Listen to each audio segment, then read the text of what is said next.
Gail nearly got a flick on that. Can he put it into the path of Latterline? He's thinking about going himself. Latterline and Latterline! Oh, that's a wonderful goal!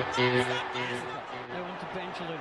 Just holding off him. Benjamin twisting, turning, that's It's Liam Henderson to deliver.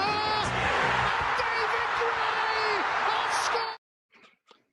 Hello and welcome back to Down the Slope. What a quiet 7 days it's been in the world of Hibernian Football Club since we were last on air. Are we on air? Is that what we do? Is that what we do, Craig, Liam? Are we on air? Is that... Something like that, eh? Probably Aye. slightly less professional than that, but as you can tell, there's no Harry. He's unfortunately now going through the grieving process of Dylan Levitt no longer being a Hibs player, as that broke 2 minutes ago as it came up on our phones. Dylan Levitt has left the club to join Harry's nemesis as well. You know, that's the worst of it. What the hell is a Luton town? So that's just doubling it down for him. But yes, I am joined. Oh, I thought Craig said Luton town. Nah, I said Leighton on it, mate. Oh, it was definitely linked with Luton Town earlier as well. Yeah, well, that would have been good, but it wasn't. But it wasn't, so it's fine. But look, that is as live as it can just about get for us. But it's been quite the week. This time last week we were bemoaning no new signings, a really bad result at Falkirk, and Hibs have now signed 5 players and competed rather nicely with Rangers and absolutely should have won the game yesterday. Boys, we're not going to ask how we all are because we have got plenty to be getting to. Let's start with the 3 new players that made their debuts yesterday. Craig, let's go straight to Kai Andrews. What did you make of his debut yesterday? Mate, to be honest, it was one I was actually quite excited for. It's quite bloody that. It's one I was excited for. I watched obviously his Motherwell debut at Easter Road, and I was definitely massively impressed with him at the time when I seen him. So when I seen his name come up as a potential incoming, I was quite excited about that one. I actually thought he was better in his Motherwell debut than he was in his Hibs debut, if I'm being honest. But who was his Motherwell debut against? Like this, I've not got any recollection of him playing for Motherwell. Was it right? Was that his debut? Right, because it's funny because I think you, Craig, are probably the only person who actually had any knowledge of who Kai Andrews was when we signed him. Like, people were asking me for a view on him and stuff in the group chat with the boys. It's like, I don't know, but Craig at the time said he was really good, so I presume he's decent. But he just stuck out massively in that game. Aye, okay, take your word for it. That's the game we beat them though? Eh? We did. We beat them 3-1. Right. And to be fair, that was maybe one of the things that actually stuck out to me more was because we won the game, and I remember walking away from the game going, that number 54 was really good for Motherwell. You said the same about Mulligan when we beat them 4-0. There you go, mate. There's something in it. Was that the game that Halliday just didn't tackle Chantis? Like he just said he ran away from him as he was about to shoot and score. Was that at Easter Road? Right when he nicked it on the halfway line and then yeah. Right, okay. that one. I was when you were talking about Andrews, I was trying to even remember us playing Motherwell in the second half of last season, and I could not do it. I could not do it at all. I was really impressed with Andrews as well. Actually, I thought he had a good debut. I think there's been a lot of hype on the back of it, which maybe we do need to calm some expectations on the back of that. But it was as debuts goes, it was certainly promising. Liam, the 2 strikers came into on to make their debuts as well much later in the game. What did you make of Owen Elding? I'm not 100% sure, to be honest. I think it was probably just not quite long enough on the pitch to maybe make a full judgment on him. I would like to have seen him. I know it sounds really harsh because he's a 19-year-old boy who's come on. I'd like to have seen him do a wee bit better with the chance he had, to be honest. Felt that was actually, and just the way the game was going and stuff, and obviously it was quite a breakneck speed at that point in time. It's actually quite a good chance the way it sat for him. I'd like to have just seen a wee bit more composure maybe in that scenario, maybe taking an extra touch and a bit more venom in the shot would have been nice. But that is one really small example. I thought he did well though, coming into a game that was obviously played at as I said, really fast tempo. If he put himself about well, I think he'll do that. I mean, look, based on his sort of statistics, he is the kind of guy who is going to be quite all action, going to be quite busy, and I think there were promising signs there for sure. What do you make of the signing overall, though? Is it like the sort of profile, the league that he's come from? Well, he's Irish, isn't he? So I'm gonna be champion him at every potential opportunity. I think it's a league that we have probably, despite our obvious connections to the country, I think it's a league that we've really failed to exploit for talent over the last couple of decades. And I think myself amongst others have sort of petitioned for the club to focus more on that, because you can pick up players on the relative cheap. I think there's talk that clubs, certainly people in the League of Ireland will, we're expecting, $1 million plus to be the sort of fee that we get. But it sounds like we've paid maybe less than half of that potentially for potential add-ons in the future and stuff. So I also think in terms of being able to adapt, it's a similar-ish type of football, albeit I would say the level in the Scottish Premiership is considerably higher. I thought it was interesting hearing Owen Doyle's comments on it. Have you all watched the Owen interview? A player who's made exactly that move earlier on in his career. And I thought it was really interesting what he said about how he's going to feel like a proper football player now making that move, you're a proper professional. I think what will be interesting with Eldon to see is the step up in facilities for Sligo to Hibs will be massive. Sligo are not a club with great infrastructure or anything like that in Ireland, so the step up in terms of facilities will be massive. It'll be interesting to see how that brings him on as an athlete, because I think he already looks like a decent athlete, but I think he'll become an even better athlete at Hibs. That was something that I was thinking about, and I think I don't know what the podcast or whatever it was that Owen Doyle was on. I think their like normal show had been talking about the move earlier in the week as well, and they said like even like the facilities, that impacts the fee that they can charge, that they can sort of demand as well.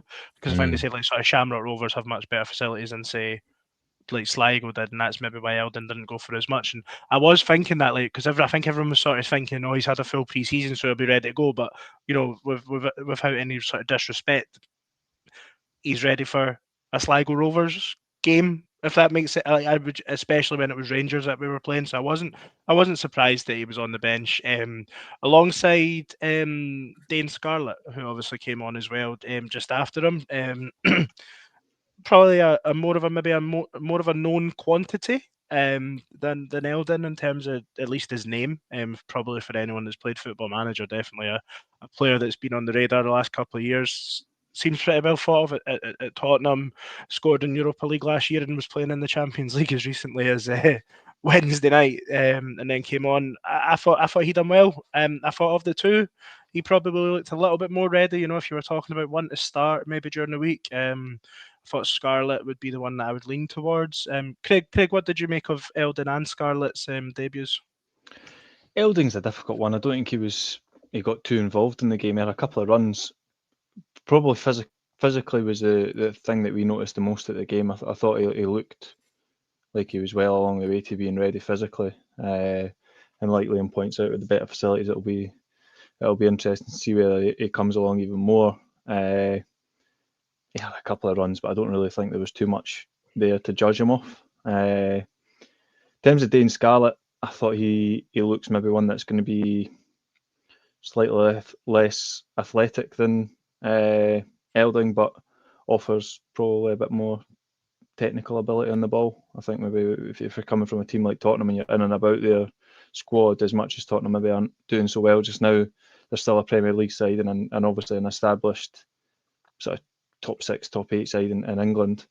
And I know a lot of the Tottenham fans were quite disappointed to see him go and were maybe wondering why they let him go, because they don't have the reinforcements there. So we've seen a bit from him the weekend there. I thought he looked fairly sharp on the ball. The good thing is I don't think he'll take too much time to get up to speed. So yeah, it's one to watch and one to be excited for. Right. Shall we move on to what deadline day has brought us so far and what we might potentially see over the next, what would that be, 3 and a bit hours before 11 o'clock? So Hibs have confirmed 2 signings.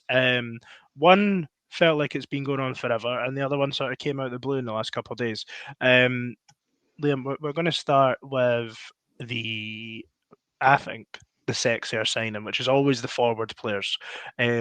So Ante Suto, what do you make of that? What do you make of his signing? We know you've got a fondness for some Croatian Hibs players. It's all nationalities I like tonight, and I'm going to be honest. I watched his reel when we were linked with him over the weekend, and I was immediately sold. Sold. I think he's played predominantly in the wide areas for his club in Croatia, Slaven Belupo. I think he will probably be used in central attacking areas here. I think he's probably the player that we've signed that's closest to a Bowie replacement so far out the 3 attackers that we've signed, and that he's got the height. I think he's physically puts himself about. Statistically, what he shows up really well in for a forward, surprisingly, is defensive actions. So you look at his, very good at sort of, I suppose, off the ball. I was going to say pressing there. I don't actually know what he's like as a presser, but certainly off the ball, very good. Wins a lot of his duels as well for a guy in that position. I think he'll be just one of those real nuisance centre forwards that will be everywhere. And I'm well sold. He's a specimen, as Chris Black says as well, which I think definitely helps. Yeah, definitely. Like the description of him as well, where like it almost feels the exact same as like when we signed Bowie, in the sense, he's played a lot of football wide, but he can play through the middle, and like he sort of profiles as a player that you wouldn't think would be a winger, in the same sense as Bowie, like that, like the way like of how physical they look. They just look like they should be centre forwards. Craig, is this one that has this one got you licking your lips? Yeah, it does, mate. It's difficult. These types of guys, let's be quite frank, a wee bit of an unknown quantity, and we don't really know too much about them. It was kind of out of the blue, and I hadn't, being honest, never mind him, the team that he played for, I hadn't heard of.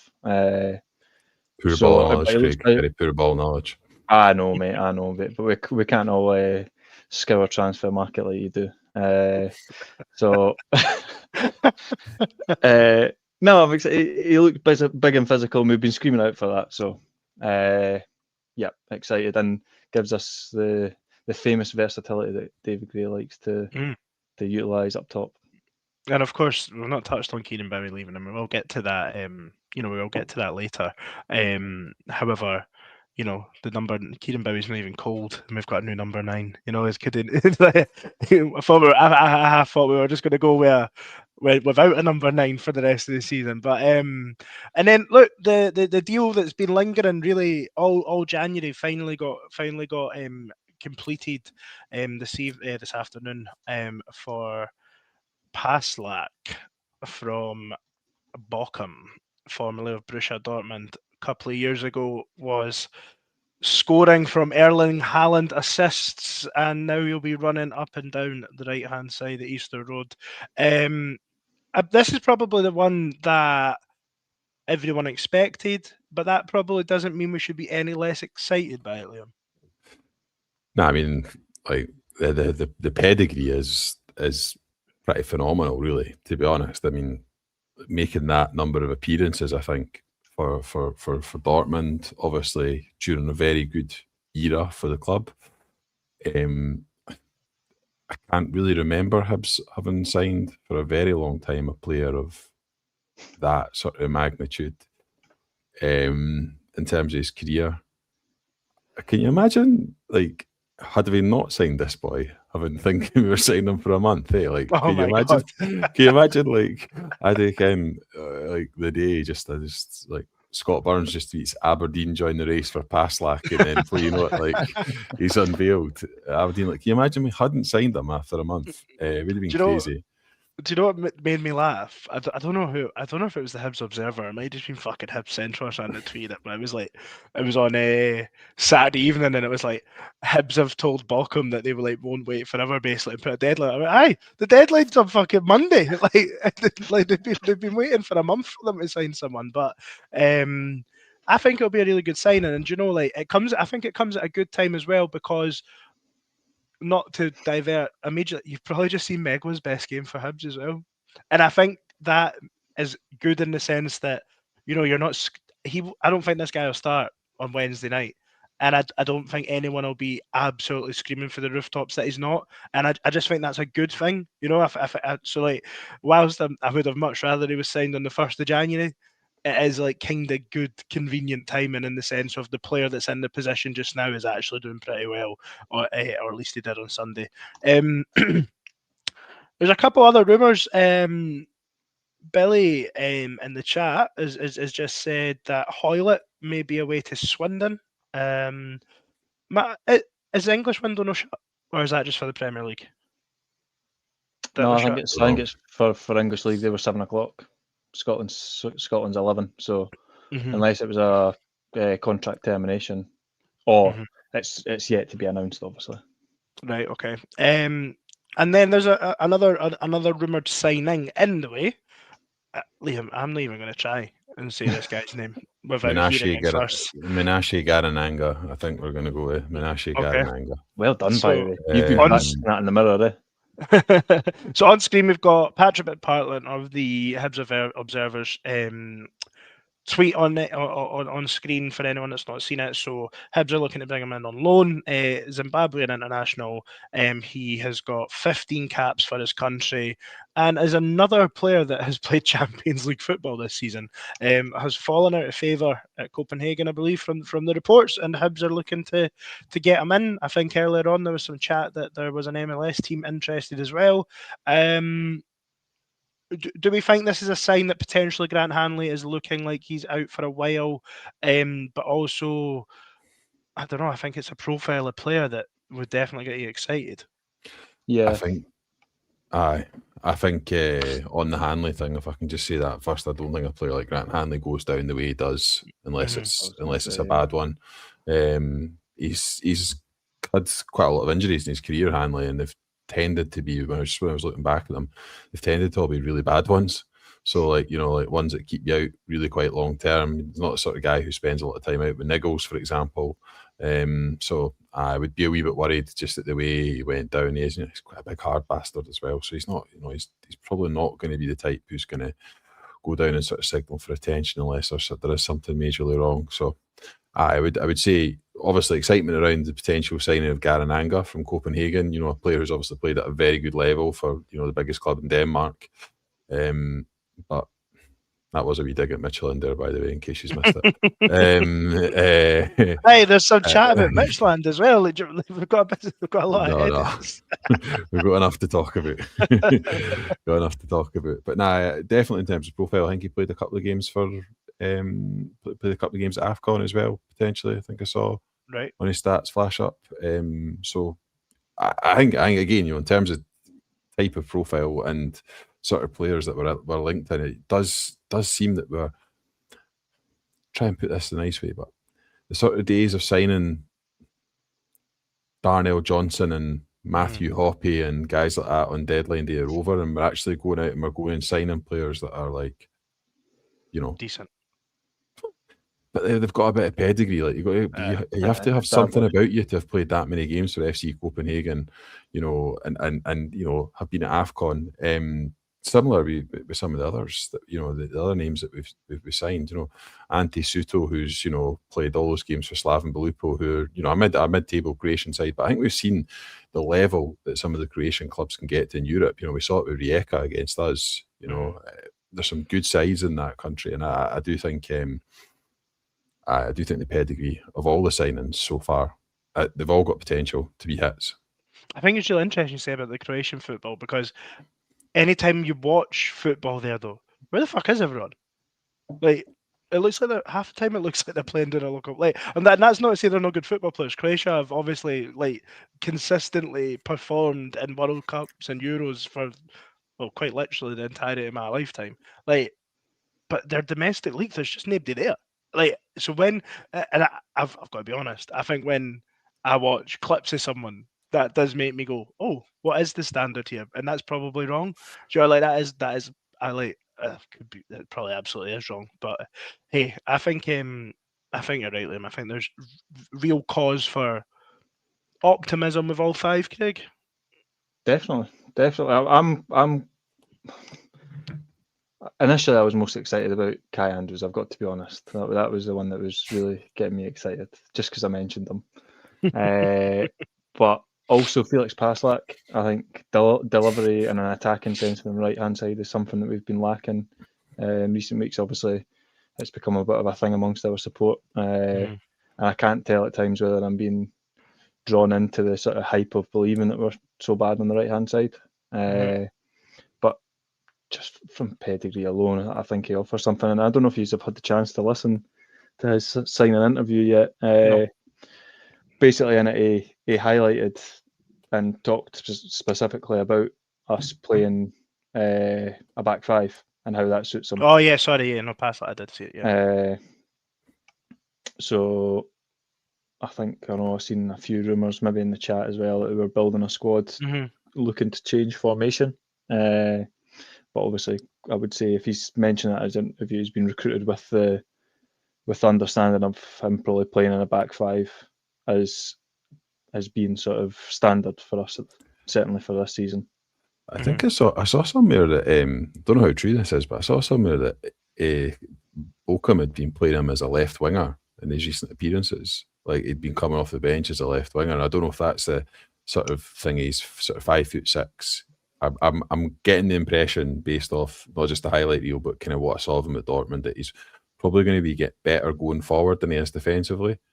Would be my early vibe. And maybe they've just thought, well, can he afford him right back? So we'll put him on the left wing and just hope that he can be one of those cutting on his right side merchants. And it's not really worked out for him. So maybe, the challenge he's had there has been more of a positional one than his levels have dropped. Obviously I know they were relegated last season and he played basically every game for them last season in the Bundesliga when they were relegated. And it's kind of odd that they've been relegated and he's been used more sparingly. It's quite unusual for that to happen. If you're playing obviously every week at the level above, you would expect to probably getting quite consistent minutes being relegated. But obviously you go in with your eyes open when you signings. There's none there that I'm going, I've got real major concerns or doubts over early doors in terms of their potential. Yeah. No, this is where I should have been paying real close attention to Liam there, but Hibs Observer have just said that Garanga, how'd I do? Garananga is on his way to Edinburgh. And I also noticed that Scott Burns had reported that as a straight loan. There's no option or anything like that, which I think is the case with Scarlett and Andrews as well, which is always maybe the one downside to sort of these loan moves in January that they're not giving you any sort of long-term planning really. But I think with Andrews and Scarlett though, you could probably look at that and go, there maybe would be an option to extend that maybe loan for another year as well. If things go well with them being quite early in their career. I just want to highlight as well. Look, we will get through your comments in the chat as well. We're just trying to keep everything in some form of an order. So David has mentioned Soto. Soto looks like a good signing. He's 25, so he's not the aging striker that we've had in the past who can't play more than 60 minutes. He'll have a lot of energy in his legs, and that should be a positive. Jane, the reel that Hibs shared with Felix Crossings was excellent. I think he's going to be brilliant for us. Billy mentions, issue with the loans. If they do well, we will be hoping to sign them all summer. That is absolutely the case. Do you remember this summer? After we got promoted, and we were waiting all summer for Anthony Stokes, and then he signed on deadline day. It was just lingering on and on. Like the summer before, it was like he's not signing for Hibs after he'd been on loan. Like that was pretty made clear, but then he was at Blackburn at the time, and it was just lingering and lingering and lingering. Oh, that was horrible. So exciting, wasn't it? And then he fucked up, and then we fucked him off in the January anyway because he set a fire alarm off in Portugal. Is it not a fire extinguisher? Oh, was it? I thought it said. I don't know. I thought it was him, Danny Swanson. I think it was him, Danny Swanson, and somehow I think Boyle as well. But Boyle managed to survive the cull whilst the other two got shipped out. Wild. I'm just trying to see about. Well, we'll go on to some potential outgoings that have been rumored over the last couple of days. We'll talk about the rumored players to be going out, and then we'll talk about Bowie and Levitt, given they've already confirmed. So Kerr does mention, what do we think about Cleege apparently leaving on loan or permanent? Looks like he never really settled, which is a shame. What do you make of that one when sort of has been some quite strong chat on Cleege leaving? I'd be disappointed. Sorry, Craig, you go. Yeah, I was just going to say, I was literally exactly the same. I'd be disappointed if he left. And either way, to be honest, I think it's one that he's never really. It's not that he's not had the chance, because he has, but he's never really had a consistent run of games, and it's one that I definitely think there's potential there, and I would like to see him with a full pre-season behind his belt, a consistent time to settle into Edinburgh, and then give him a go after that. Plus, apart from anything, when you spend £1 million on a guy, you're looking to see him get a decent run in the team. So yeah, it would be definitely disappointing if he was to go. I think it's 3 goals in 19 appearances, but I think they also said that it's something like 3 goals and 4 assists, or 3 goals and 5 assists in like 9 or 10 starts. So like thinking, in some sort of, you could probably make an argument to say that he's done well in the minutes he's had, but then there's probably also another valid argument that's like, well, he's probably should have done more to earn the more time as well. Like I think I'm on the fence with it. I'd be disappointed if he goes. Send him to Saudi Arabia is a bit extreme, is it no? So, for audio listeners, Chris Black, loan Cleege to an SPL club. It's the Scottish Premiership, Chris. Go on. And I think I seen a comment coming as well that said, like, with everyone, I think that was 7 forward options as well. Yeah, so it's Jane Sandy, 7 forward options, including Hoylett, Cleege, Yuan, Boyle, and the new players. Get up on screen, Ewan. Get up on screen. Get up on screen. Yeah, so we've got a beautifully put together at the last minute Hibernian depth chart. Liam put this together for us. You may remember Liam's higher art attempt from the summer transfer window. Are we confident this is fully accurate, Liam? How are we feeling? I'd say about 40% confident. Right. So in the forward areas, we've got Owen Eldon, Thibaut Cleege, Martin Boyle, Dane Scarlett, Ellie Yuan, and Ante Suto. And then as number 10s, you've got Junior Hoylett, Rudy Molotnikov, Josh Campbell, and Jamie McGrath. That feels pretty heavy in the top end of the pitch. I think for me, sorry, I know you maybe will come on this, but I think there was maybe a bit of a clear sign at the weekend that he went to Molotnikov before Hoylett. I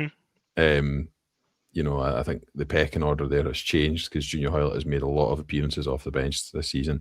And I think the fact they had a 19-year-old and a 20-year-old up front, and he chose to bring another 19-year-old to come up and play with him rather than the experience of Hoylett, I think kind of tells you a lot about where Junior Hoylett is and David Gray's thoughts at the moment. Yeah, similar against Falkirk as well, eh? Yeah. I thought it was I don't know if you've listened to it.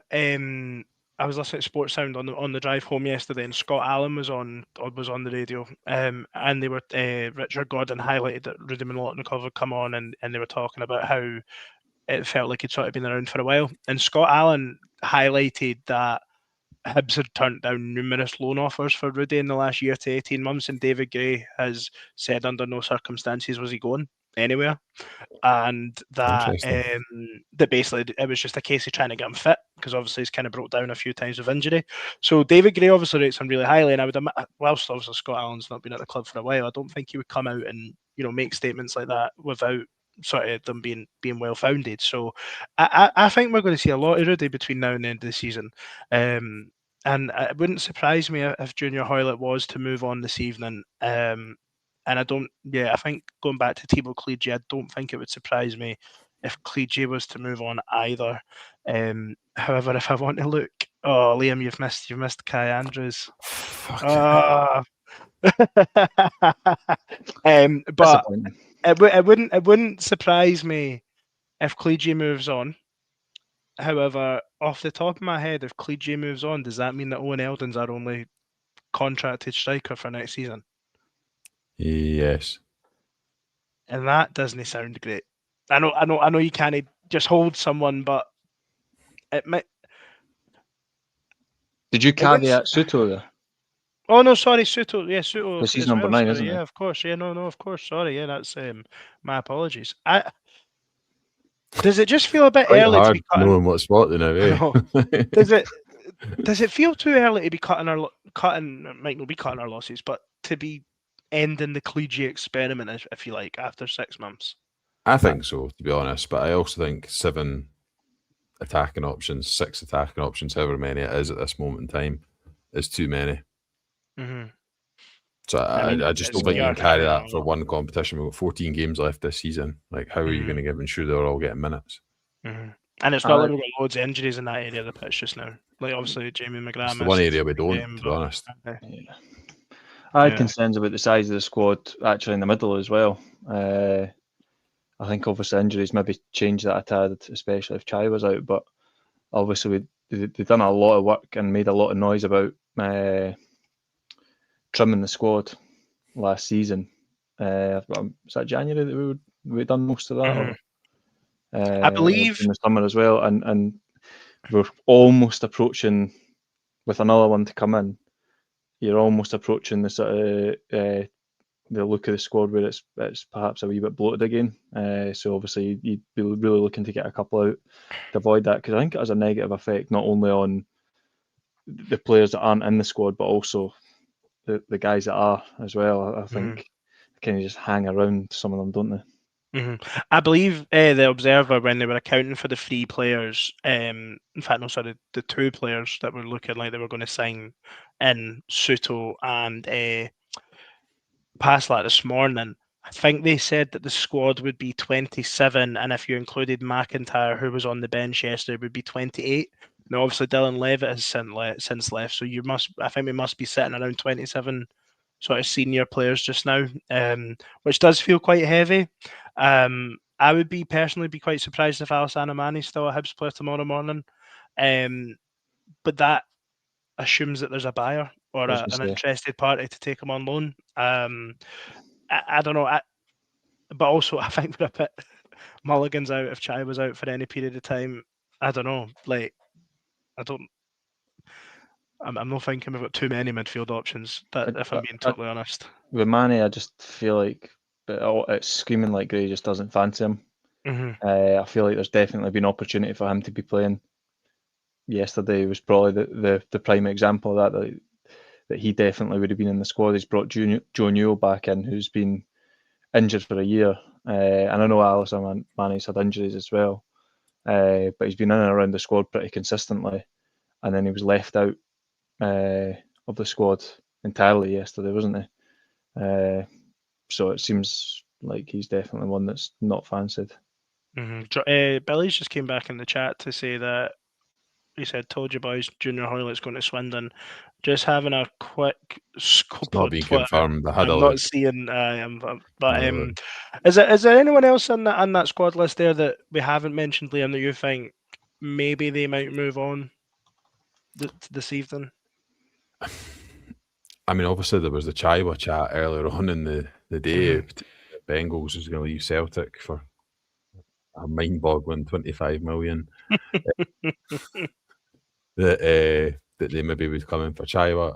I'd be surprised, to be honest. I'd be surprised. There doesn't look to me to be any other standouts in terms of being able to go.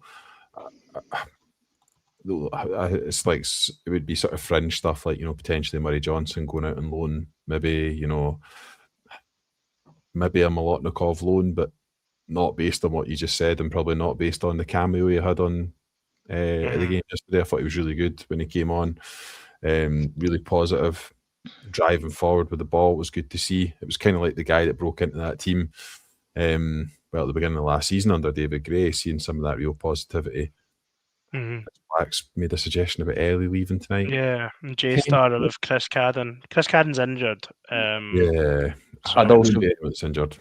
Yeah, I'd also be very surprised to see Chris Cadden leave unless it was a loan somewhere nearby in Scotland, because obviously with a young family, just had a baby, I can't see him going anywhere. I actually think you'd actually have more chance of, see if they thought that Chris Cadden was maybe only a week or so away, I think you'd actually have more chance of Megwa going on loan.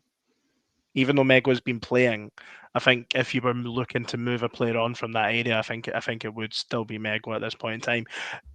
Liam, I think you were going to mention earlier, on there, on the back of Chris's comment.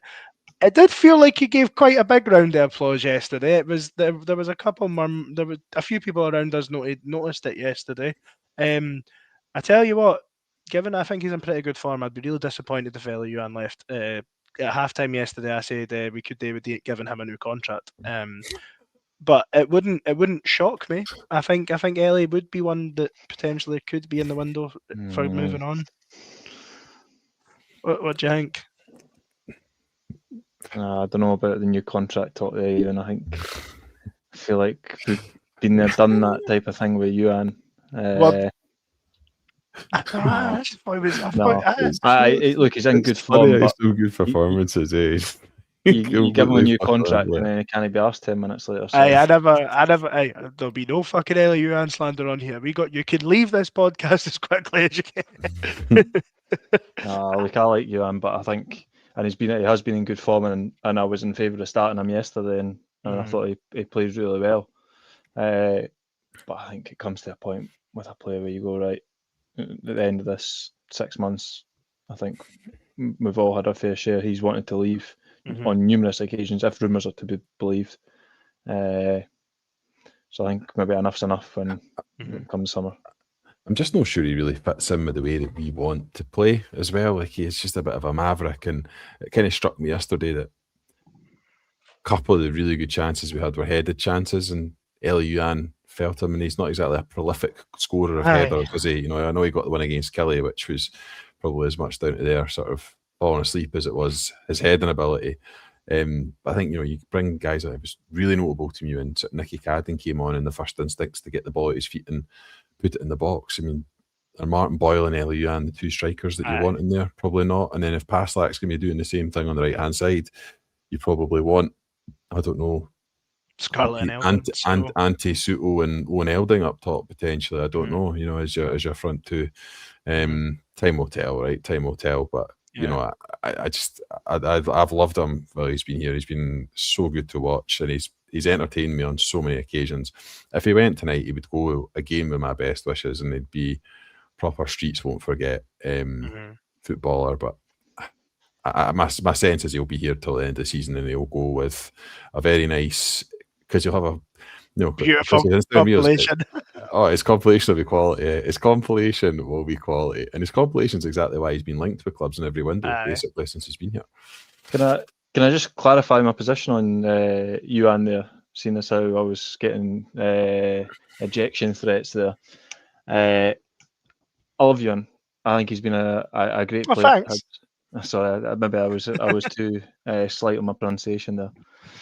He's gave us lots of memories. He's been a really good player, and I think in the same breath you can still say, right, enough's enough with a player while still praising him. I don't think you have to say off the back of that, right, let's give him a new contract. Like, I do think enough's enough.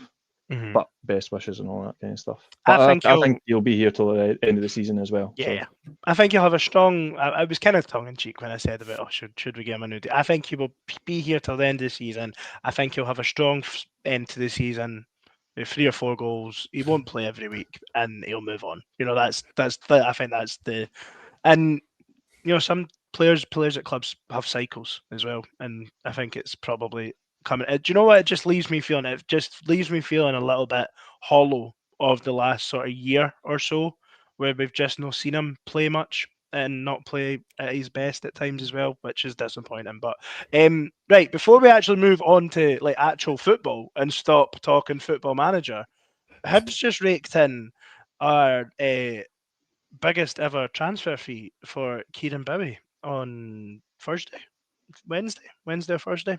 How do we feel about it? It'll be a big miss, but I think it's pretty good business in my opinion.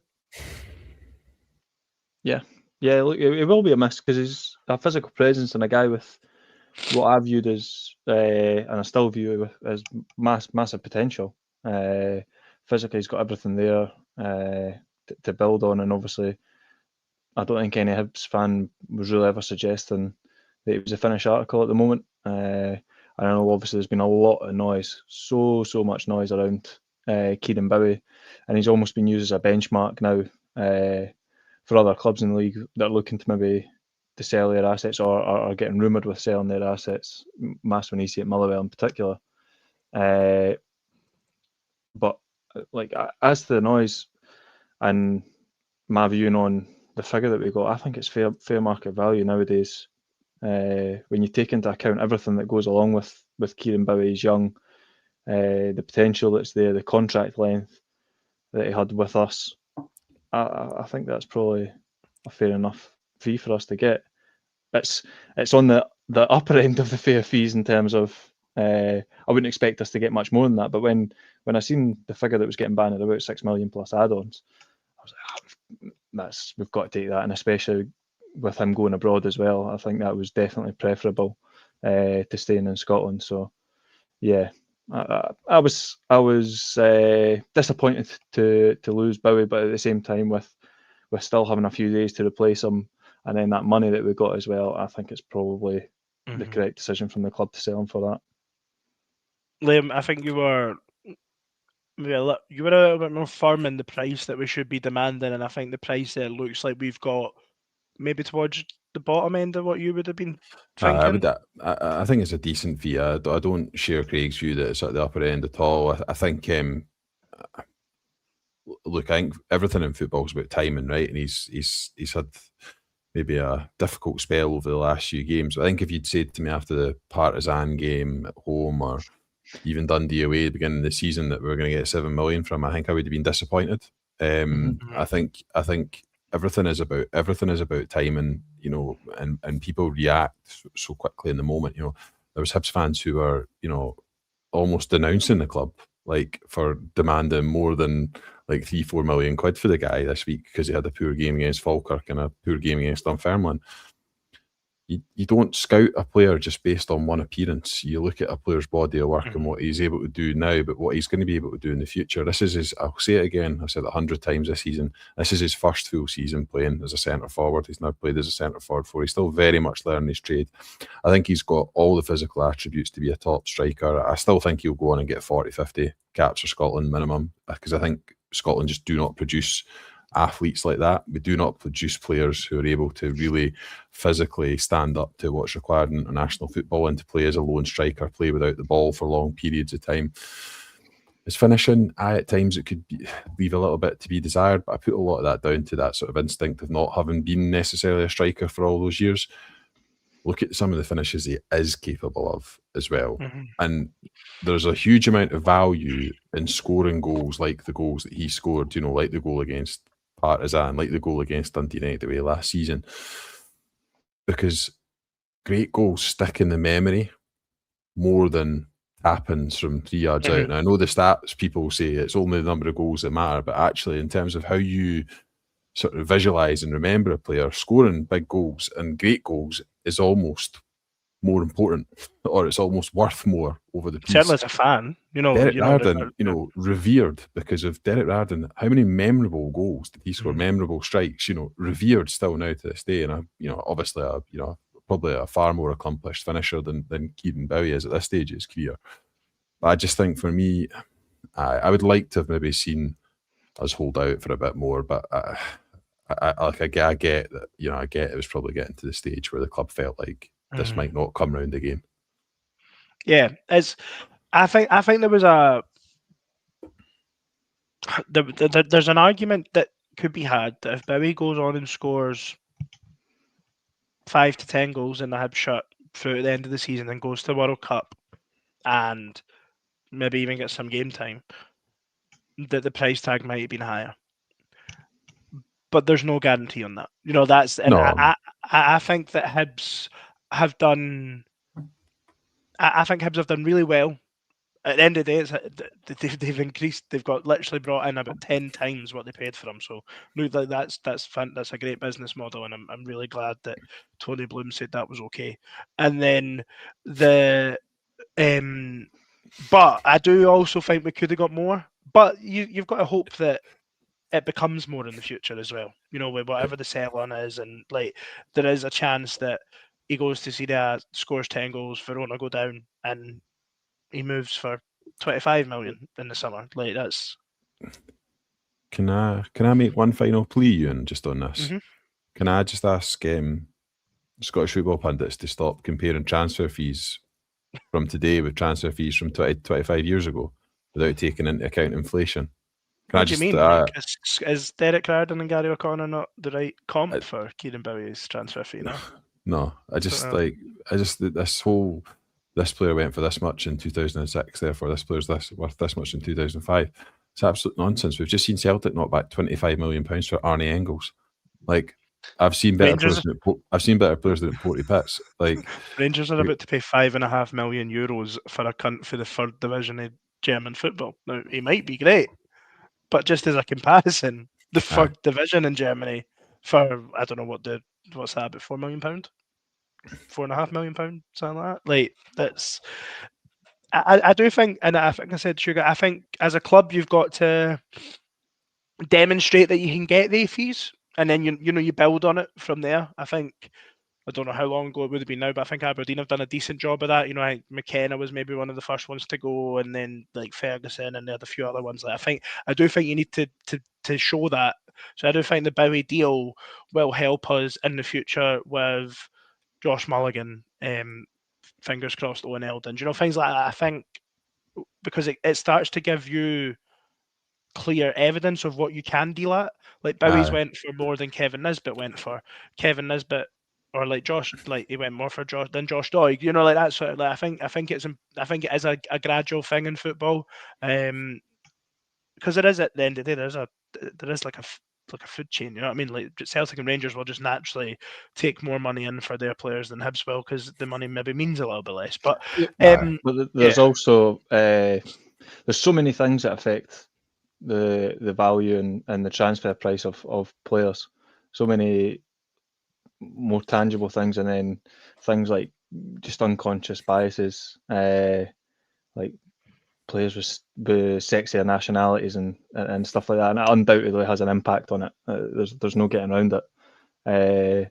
But also, I've seen a few people obviously talking about Engels and how players from the old firm go for a lot more. But you do need to remember that obviously the playing for an old firm team is different to playing for us, and there's obviously a lot more pressure and stuff. So automatically, just as soon as you go and play for an old firm team, your value, if you play well, is going to go a lot higher, and it goes through the roof, because the level of pressure that you have to play under is just so much different to what you have to do at the smaller clubs in Scotland. So I think it's important to note that we can't compare fees directly from player to player, because I think there's so many things that go into determining our value, apart from anything, just what the club values that player as. That is ultimately what sets it, isn't it? So I don't really see too much value in diving too much into comparisons of fees, because I think, like I say, there's just so many things that affect it.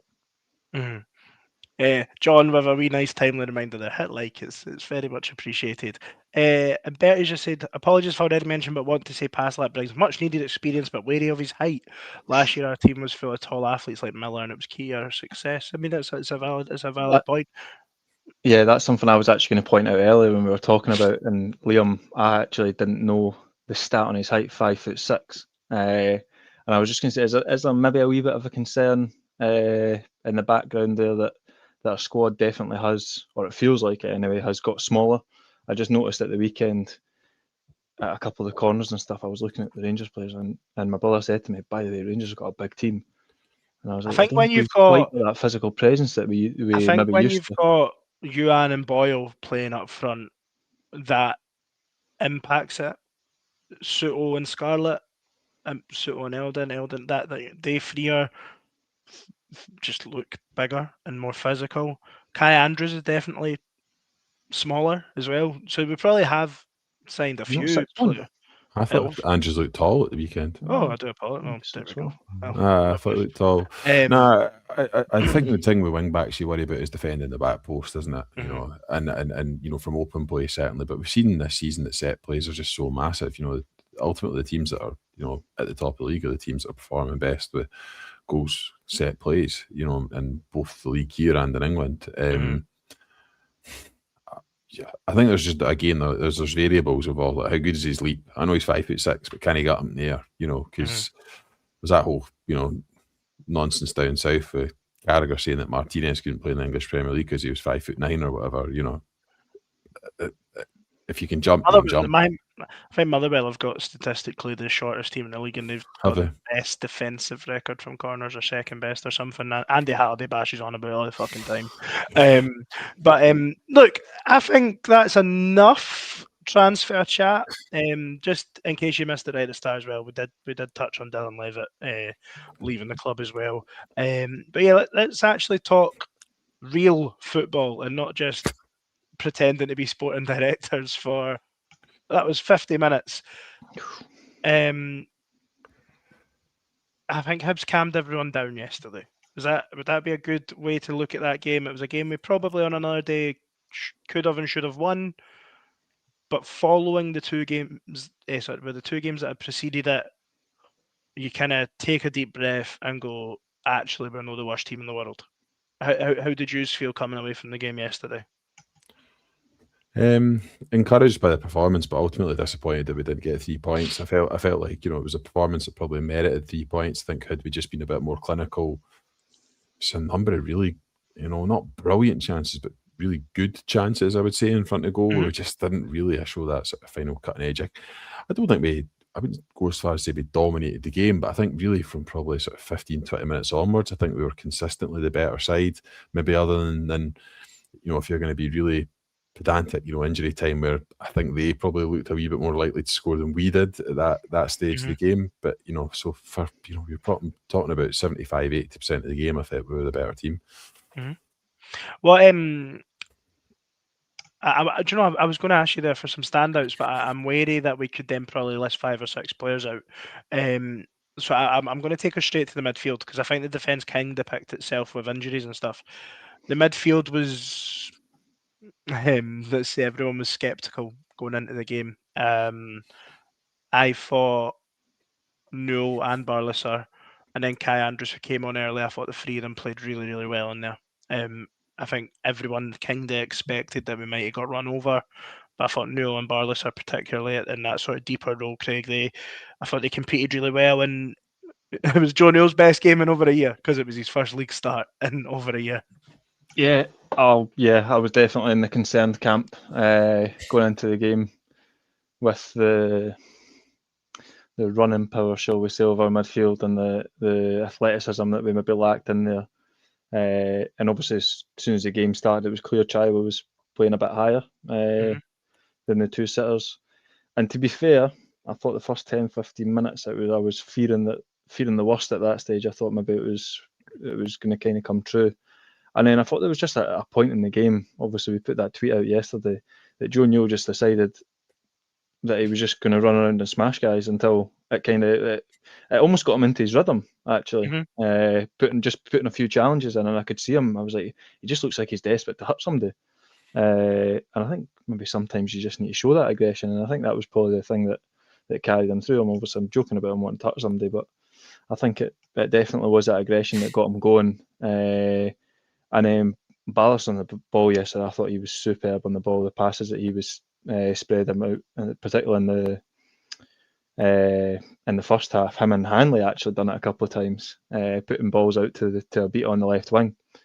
And maybe something, I don't know if it's because we sit on the east stand side, but I feel like we're always screaming out on that ball. It's always on. Yeah. It feels like it's always on. I don't know if that is just because you're so close to the guy that's free. No, I quipped in the first half. I was like, maybe we're just ignoring it. So when we bring Nicky Cadden on in the second half, we've no battered. They've not clicked on it yet. But yeah, I thought to come back to your question, I thought Newell was superb, and once he got going, and Kai Andrews, to give him his credit, I know I said earlier, I thought his debut for Motherwell at Easter Road was better. But I think that's a properly hard situation to come into. Just signed for a club, you're still a young guy, you've not played too much football recently, and then to be come on, everybody always gives it the pat of, you should always be ready and have your shin guards on, etc. And expect to come on at any point. But let's be real, nobody. you're not expecting to come on that early in the game. It's just not something that you're really planning for. It took him 5-10 minutes to settle into the game. He looked a wee bit unsure at first, but once he got into his rhythm and settled a bit, I thought he had a really decent game. Good showing. Yeah. Well, you mentioned Grant Hanley's name there. We spoke about his injury earlier, but the Jordan Obita got man of the match in the ground. Jack Iredale got it by Premier Sports. So the sort of two wide centre backs probably had potentially their no, that's nonsense. Left wing back and left centre back. Sorry, I'm albeit did play wide centre back. Aye. They potentially both had their best games of the season, and I thought Kenai Omegwa for me though was man of the match by a country mile, if I was being totally honest. I thought it was great. I thought it was immense, but I thought he was good defensively. I would agree he was good, and it feels like every week just now that's hopefully a sign of his progression more than anything. It feels like every week going, oh no, that was Megwa's best game in that shot. No, that was Megwa's best game. But that definitely come close yesterday again. And maybe we were just playing more out of frustration yesterday, like the past couple of results. But it did feel like we had that real bit between the teeth and a bit of aggression in the side. There was a couple of times in the second half, in particular, Megwa just went through guys on the near side touchline. I thought at the time. I thought the man of the match was fair to give to him. To be honest, actually, I thought probably does give you a bit more going forward, doesn't it? Yeah, and especially given that position switch late on in the game to mould to that, he almost got done with Mikey Moore. Luckily, I think it's that close that it's lucky rather than like playing him offside type thing. But we got away with it. Yeah, I do think there's a little just with Obita moving over, and I do think there's I think that's a byproduct of Obita playing on the right and just like the spacing's right probably between them. There was another just a wee incident as well. I don't know if you clocked it, but not long after he went over to right centre back, where if it's a right footer, he gets the ball out onto his right foot and goes up the line. He tried to go on his left foot and it coughed up possession at Rangers in a really difficult space in the pitch, and I just think it was just a really good example for me of why you play guys with their right foot and the right side and left foot on the left side. I know it's like that late in the game we couldn't help it. There was no other options that we had, so it's not a complaint about the substitution or anything, but I just think it's a good example of why that's important, particularly with a back three. I think it was probably the move that caused the least amount of disruption, because I think otherwise you're maybe moving Rocky out there and then Iredale in one, or like you keep two of the back three at least in the position that they've played. Well, Rocky moved in one, but you're like two of them are at least in positions that they're really comfortable in, and then you sort of deal with the rest. But Liam, do you think that at the end of the day the whole defence played well? Salinger didn't have any. Did he make a save other than Miowski's looped bicycle? One for a wee deflection. No, I'm not being fat. I was going 5 yards wide. Do you mean the one in the second half? In the second half it deflected. It was going well. Was it? Fuck. Man, I watched it back on Sports and genuinely the ball. It was a goal. It was going to be a corner anyway, but it was going well wide. Anyway, do you think that'll give them just a little bit of their mojo back a little bit after a rough couple of weeks? Hopefully. There was plenty of good performers in there. I think just, I would have a tendency to focus more on the sort of attacking facets of the team, just because we obviously failed to score. And that's ultimately, downfall. We kind of went with a front two that haven't played that much football, certainly this season anyway, together in terms of Boyle and Yuan. Jamie McGrath missing as well was a big miss for us. I think it's got the potential, and I know David Gray's not one for making big radical changes, but it does have the potential to be quite a radically different team on Wednesday night in terms of the attacking third, just with the options that we've got now. But I haven't said that. There were still some good performers, but most of them would be midfield, defence. Boyle's performance was a wee bit of a worry for me, to be honest, on Sunday. Just go into that a little bit, because I'd seen a wee bit of that after the game, and I didn't think he was great, but I didn't think he was bad either. I think there were a few. It's natural, right? A guy that's at his age with injuries he's had, but I just think there was just a few examples of balls being played into areas where he either didn't get there at all or kind of struggled to get there, and heavy pitch, probably not in the best of condition. There's lots of different things there that you could be used as sort of mitigants, I suppose. But I felt the game passed him by at points as well, to be honest. Just like to have seen him get a bit more involved. I just felt it was really notable that he was replaced ultimately by a 19-year-old and a 20-year-old who I think got on the ball more than he did, essentially. I agree with I think the game's more stretched when they come on. Aye, true.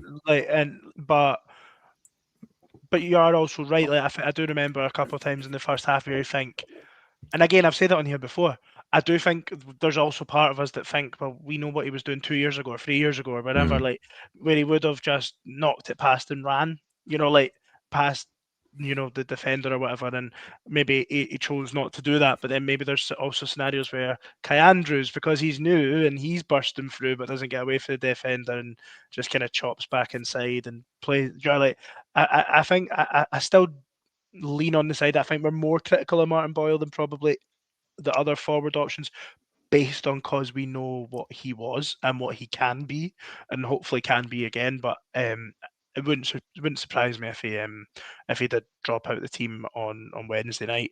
However, he might not be the only one. Grant Hanley's injury, Warner Horace still out, Jamie McGrath injured in training the day before a game. The injury list is growing a little bit, Craig, as well, though, isn't it? That is, and obviously we kind of discussed it off the pod when we were at the Falkirk game, and we were discussing any team that's missing that volume of starters is going to struggle, or on the face of it should struggle with that many sort of key players out. Warren O'Hora has been, for me, our best and most consistent. Not maybe best, I don't know if that's right, but most consistent certainly player this season, week in, week out. He's been a 7 out of 10 for me, so that's definitely a miss. On the other encouraging flip side of that, in terms of the centre half, Iredale yesterday, I know you briefly highlighted him in terms of he got man of the match on the telly. I thought it was really encouraging. I thought he looked much more like himself, much more assured. I feel like we use this cliche a lot in football, but hopefully he can kick on and we'll see more of Iredale to that level. She just lit a shot rip in the second half. When he beat his man and was driving. Yeah, I was he's got in his locker as well. He has got that, and he's like, the pass that he tried to play wasn't on. Some players never do it. Well, exactly. Right, look, let's quickly move on to Dundee United. I just seen something on Twitter there. I think it was from earlier, so this might be old news, but I just see that they've appealed both their red cards for Saturday night. So I don't know if Fata and Kamara will be available. And I'll be honest, I'd quite like them not to be, because I think they're two of the better players. Can I just comment on that? Because I've seen a lot of debate around both of them. The second one, the headbutt one, I don't know who it was, the Hearts player that went down, but grow up. It's a new boy, wasn't it? Right. It's a new boy. The first one, for me, is not debatable. I think that's a clear red card. I think with the force he goes in, the way the guy's ankle folds, to me, I think that's dangerous. And and there was a lot of debate put that way in the group chats. But for me, clear red card. So I would be very, very, very surprised if that one gets overturned. I don't think either of them will get overturned. I just don't know if the appeal will be dealt with before Wednesday night or not. That's my... No, probably not, actually. Anyway, back to Hibs. We've had a few comments come in there while we're talking about teams and such. Liam, this is going to be rather difficult, the question I'm going to pose you, but what do you think the starting 11 will be on Wednesday night, if you were to guess? That's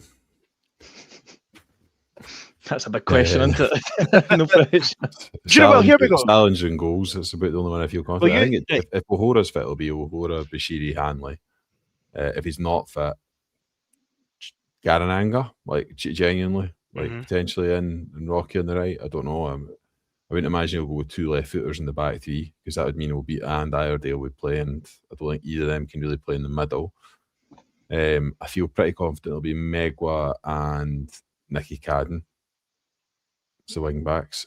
I think the midfield three will be Barlaser, potentially Newell if he's good to go again, and Has Molotnikov played his way in? McGrath? Andrews? I don't know. And then Elding, I think it'll be Elding and Ellie Yuan up front. Elding and Yuan. Interesting. I think it'll be Dane Scarlett and Ellie Yuan, if I'm being told that would be my guess. And I think Rudy will start. I think Rudy will have it. I'm working off the assumption players that were injured on Sunday are still injured on Wednesday. That like just for full clarity. I think Rudy will start with Newell and Barlaser behind him. Same wing backs in the defence. If I don't know, will he play a new centre? If the centre back comes in tonight, Jenky would put him straight in on Wednesday night. I don't know. I wouldn't be surprised to see like Iredale in the middle with a 3-0 beat at the left. I don't know, Craig. What do you think? It's interesting because I've seen David's comment there about the defensive rotation being a bit light compared to the midfield one. I was actually just looking at Liam's chart just now when you guys were chatting to sort of work out who I would play. I think it's a bit of a stretch for Newell to play again after playing on Sunday, Wednesday, after being out for so long. I'm almost 100% sure that Kai Andrews will start. I think that makes complete sense given how well he played coming in his debut as a young guy. I don't think that should take too much physical out of him, to be honest. I think he'll be fit as a fiddle, so I would expect to see him start. Definitely Barlaser. The other one I'm struggling on, the other one in the midfield three, I'm toiling on a wee bit. Could you imagine the buzz around the place, right? If the starting 11 was like Salinger, Rocky, a new centre back. I've genuinely forgot his name. Liam Karananga. And then Karananga. Garananga, sorry, right. And then Nicky Cadden, Paslak starts, Andrews starts, Suto starts. You know, like, do you imagine if there was like 5 of the 6 new signings playing? Like the buzzer in these, it's not going to happen, but the buzz would be exemplary. David Gray's not known for changes, is he? So I would temper expectations in terms of new guys coming in straight away. However, obviously we've seen a few of them off the bench, so maybe there's a wee bit of encouragement there. So this is going to bring me. It'll be Boyle and Yuan up the top again. This is going to bring me to. I wish we'd done this early in the window though, because you're not going to start them for the first time in an Edinburgh derby, or you're not going to give them their first minutes in an Edinburgh derby. So this is very true. Just know that you've got a game at the weekend, thanks to them, thanks to the performance in Dunfermline. So I don't know. I think they'll all get minutes. That's for sure. I think they'll all get minutes in some way or another. Whether that's off the bench or starting. I think you might actually, if we end up with 6 new signings, I think you might see 3 start, 3 off the bench, like that sort of split, to try and keep some continuity in there. What? It's just mental, 6 signings in the space of just a few days, and you're having to blood them all because essentially you need to get these guys up and running, you need to get them minutes, and I think only really Elding's probably the only one really you're going to be affording any time to, because he's a 19-year-old, on a long-term deal who you're maybe not expecting, big things from right away. Maybe he is one that you sort of deprioritise to give the other guys, more minutes potentially.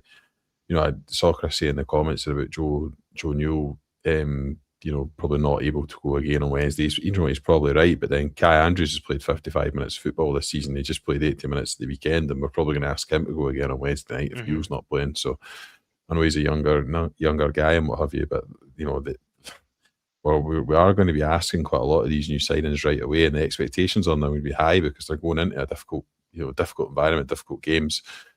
Now, some of them you'd have to look at and say, like, Felix Paslak is not going to be phased by Tynecastle. No, let's be honest. But he is going to be like, all right. I just think that's why you'll want to get minutes in them, though, just to know they're fucking to play some time with their teammates.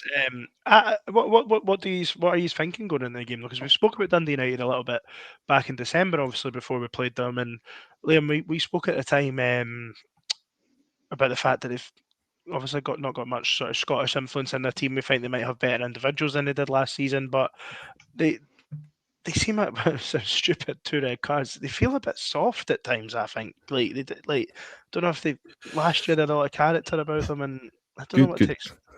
Good players, bad team. Last team, bad players, good team.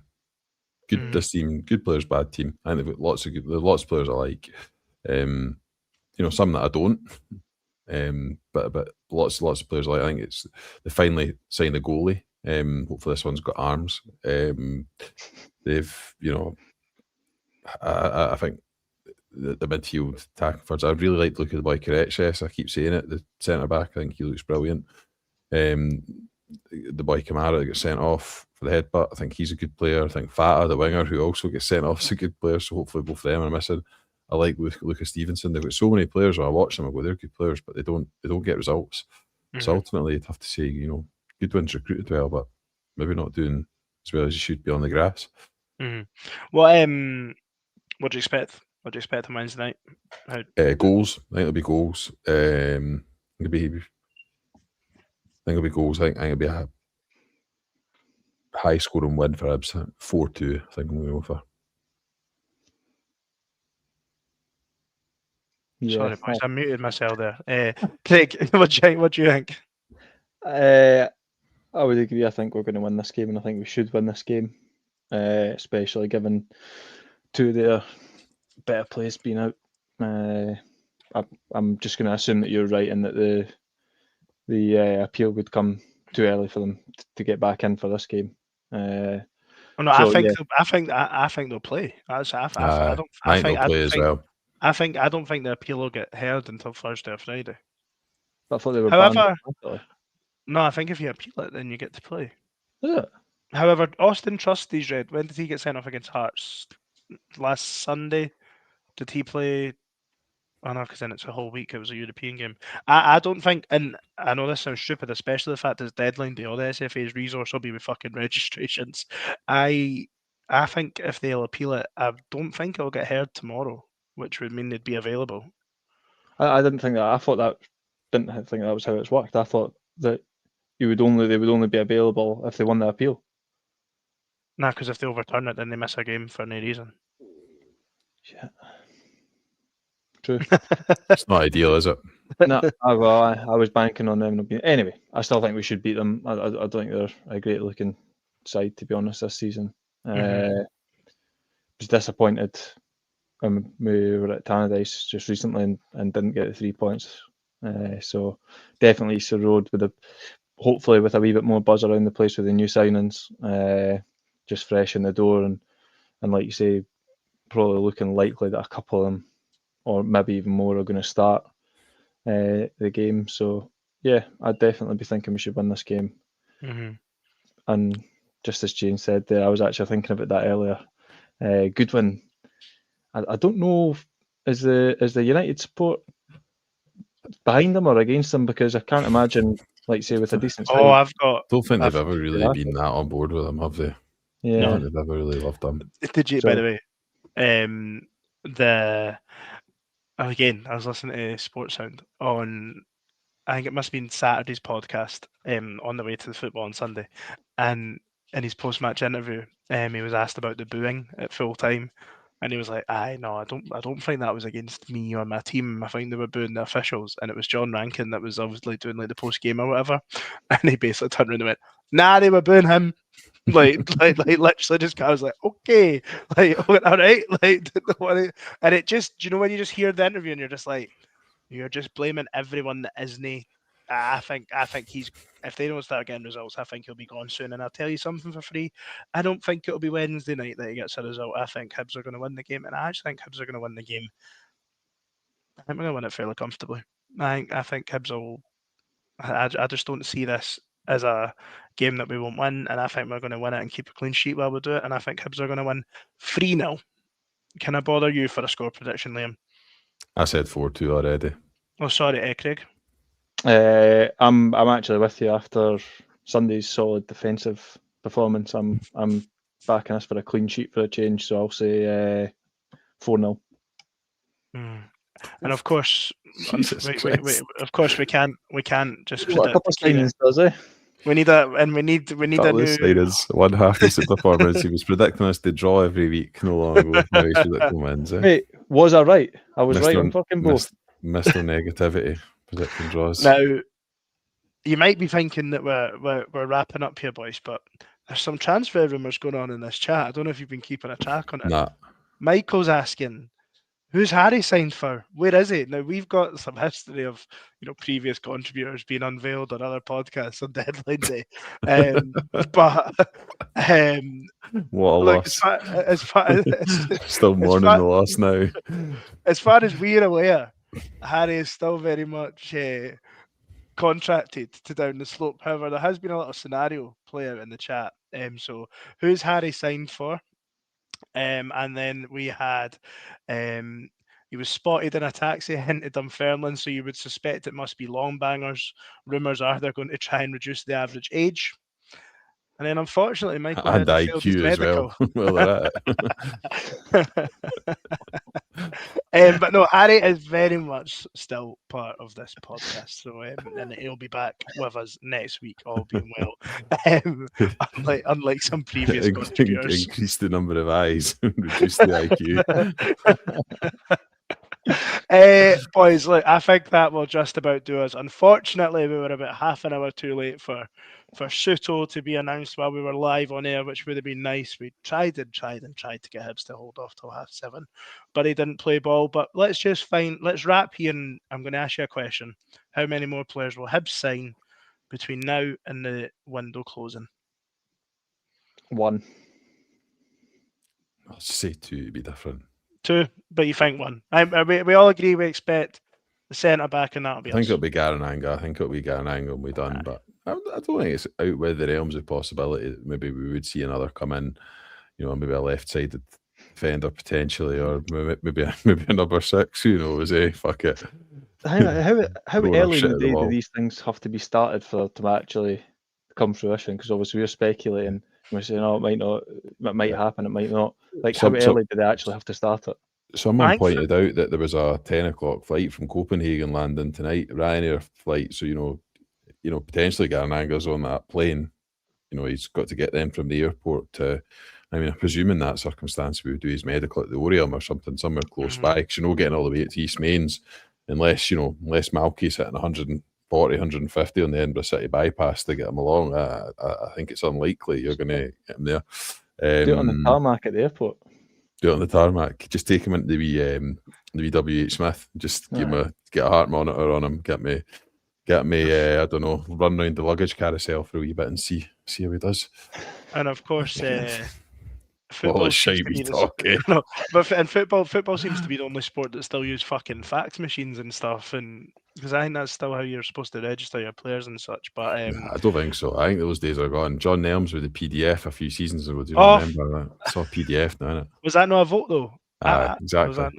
Right. No fax machines. Just I'm sure I was watching something. Anyway, that's like you say, we talk shite. So why change it? Why change it? Yeah, one more signing is what we're predicting. A comfortable win for Hibs on Wednesday night is what we're predicting, and we will be back next Monday evening to preview the 3rd Edinburgh derby of the season. Thank you very much for joining us and spending your deadline day with us. Cheers. On the Hibs.